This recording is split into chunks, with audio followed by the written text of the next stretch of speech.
आज दुनिया की अर्थव्यवस्था कई आशंकाओं से गुजर रही है। अस्थिरता का माहौल है। ऐसे में दुनिया के देश अपने अपने हितों पर फोकस कर रहे हैं, अपने अपने देश के हितों पर ध्यान केंद्रित कर रहे हैं। भारत भी दुनिया की तीसरी सबसे बड़ी अर्थव्यवस्था बनने जा रहा है। इसलिए भारत को भी अपने आर्थिक हितों को लेकर सजग रहना ही है।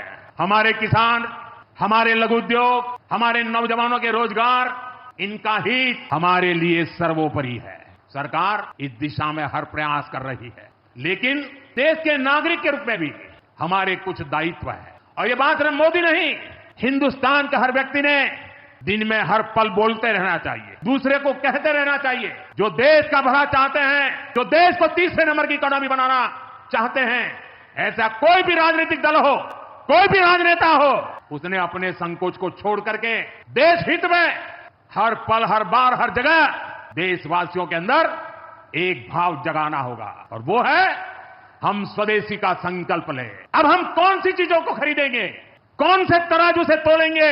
मेरे भाइयों बहनों, मेरे देशवासियों, अब हम कुछ भी खरीदें तो एक ही तराजू होना चाहिए।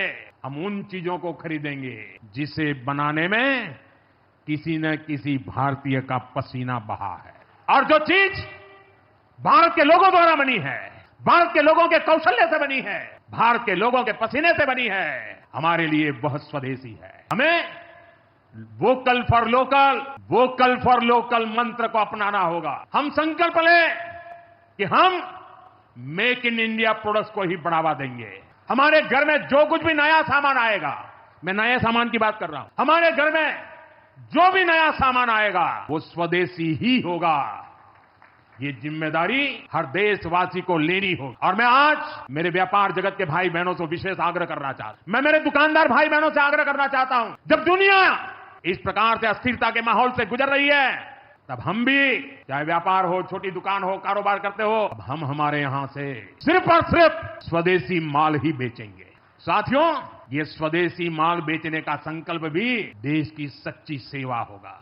आने वाले महीने त्योहारों के महीने हैं, दिवाली आएगी, बाद में शादियों के समय आएगा। हर पल अब स्वदेशी ही खरीदेंगे। मैंने जब देशवासियों को कहा था, मेड इन इंडिया, विदेशों में जाकर के शादियां कर करके देश का धन मत लुटाओ, और मुझे खुशी है कई नौजवान मुझे चिट्ठी लिखते थे कि हमारा परिवार तो विदेश में शादी करना तय किया था, लेकिन आपकी बात सुनकर के अब हमने वहां का सारा कैंसिल कर दिया, थोड़ा खर्चा भी हो गया, लेकिन अब हम भारत में ही शादी करेंगे। हमारे यहां भी बहुत अच्छे स्थान है जहां शादी ब्याह हो सकता है। हर बात में स्वदेशी का भाव आने वाले दिनों में हमारा भविष्य तय करने वाला है।